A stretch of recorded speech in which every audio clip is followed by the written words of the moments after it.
Bom dia e bom semana. Esse aqui é o boletim informativo para esse semana aqui. Nossa durante luna de outubro está conhecida para quantidade de aguaceiro e também a maioria atividade de bos durante o inteiro ano.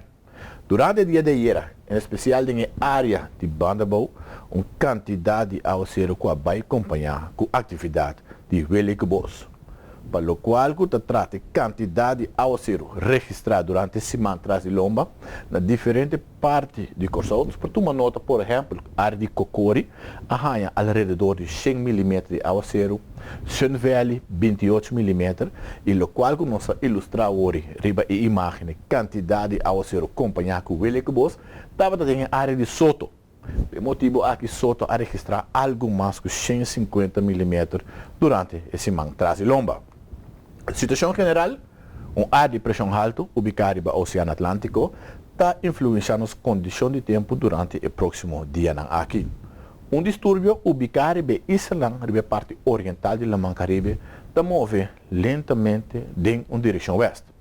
A imagem satélite nos pode tomar nota de quantidade de nuvem junto com o distúrbio aqui. A nuvem aqui está primeira quando está movendo em direção oeste e lentamente durante a geração está em direção oeste, zuidweste.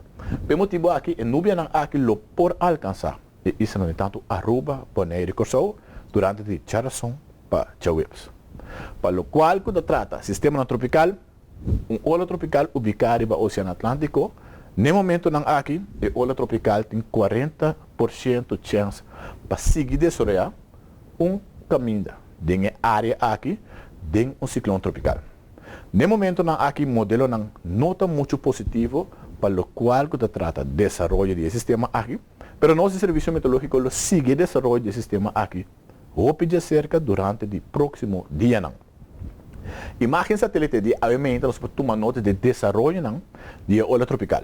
Por tomar nota que parte de intensidade do sistema aqui não está cooperando no momento aqui. Pero, quando nós indica acaba meio de mês de seguir o desenvolvimento do sistema aqui durante o próximo dia para nós provar que é possível impacto do sistema aqui no momento que está cruza de área tanto Aruba, Bonaire e Corsol. Modelo não cita de acordo com a chance para o bos por aumentar final de semana aqui. Pois durante o dia viernes e também dia sábado, o modelo não está favorecer formação de nuvem que por ocasionar e também bos. Pronóstico pedia aqui maneira se indica acaba já são chawebs. Chance para algo de aguaceiro. Durante a passagem do sistema aqui, durante o dia viernes, dia sábado também, chance para e bos lo aumentar. Temperatura máxima entre 31 e 32, mínimo entre 25 e também 27, e la man generalmente tranquilo, para o qual se trata de semana aqui. Esse aqui, a turco semana aqui e todo semana.